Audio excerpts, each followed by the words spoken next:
What's up, guys? I don't know how many of you are into this kind of stuff, but I like survival type stuff and primitive fire starting, all that kind of jazz. And I discovered this when I started working at Going Gear, and I'm really not trying to plug Going Gear here, but I did want to show you this thing that my boss came up with. It's a fire piston. They've been around forever, but this is kind of a new take on a fire piston, and this thing is really cool. It's probably the coolest way to make fire that I've come across yet, and I've done fire bows successfully and all that kind of stuff.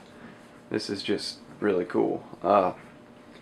It's 3 pieces. You have the plunger here, this cap.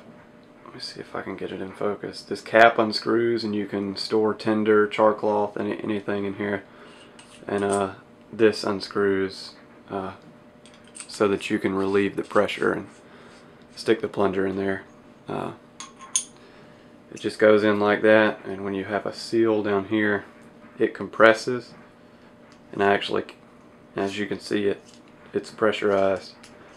Go ahead and zoom back out and focus you in.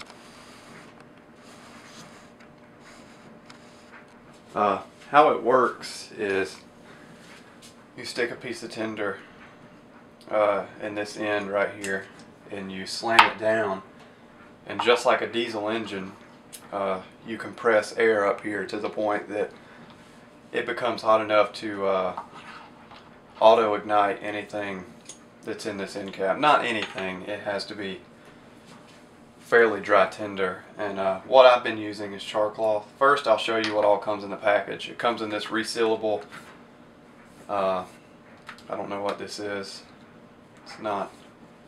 It's not really rubbery, but it's not really plastic. I forget what they call it, but it is resealable. It comes with an instruction manual and spare O-rings. This little container of silicone gel. No, it's not silicone. White lithium grease. Pretty sure that is. Really, you can use anything in a pinch. And this doesn't come with it, but I bought some char cloth. I'm not sure how well this is going to ignite because my char cloth is kind of old, but I'm going to try it anyway. It has, I think I'll get a close up on this. It has a little channel up here, and that's where you stick the tinder. It just sits right in there, and it's kind of, as you can see, it's kind of spherical shaped, and that's what hooks your tinder and holds it in while you're doing the fire starting. Get you back in focus. This is a really neat way to make fire. It's really cool to show people, especially people who have no clue how diesel engines work. It just blows their mind. They think it's like a magic trick or something. But it is fun, and it's good to practice with, because what you get is pretty much a little self-sustaining coal that burns fairly hot, but it's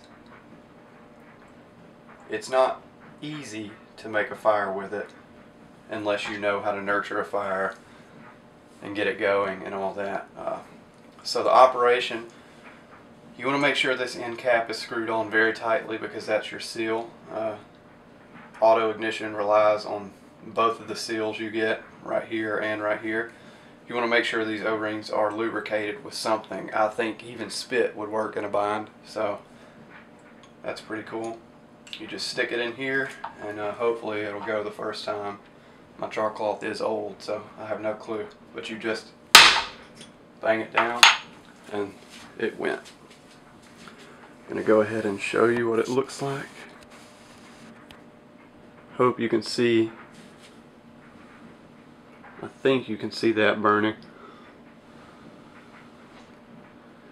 Anyway, all you have to do is knock this coal out, and it will pretty much start a fire if you're good at making fire. Let me go ahead and knock this coal out. As you can see, it's still burning.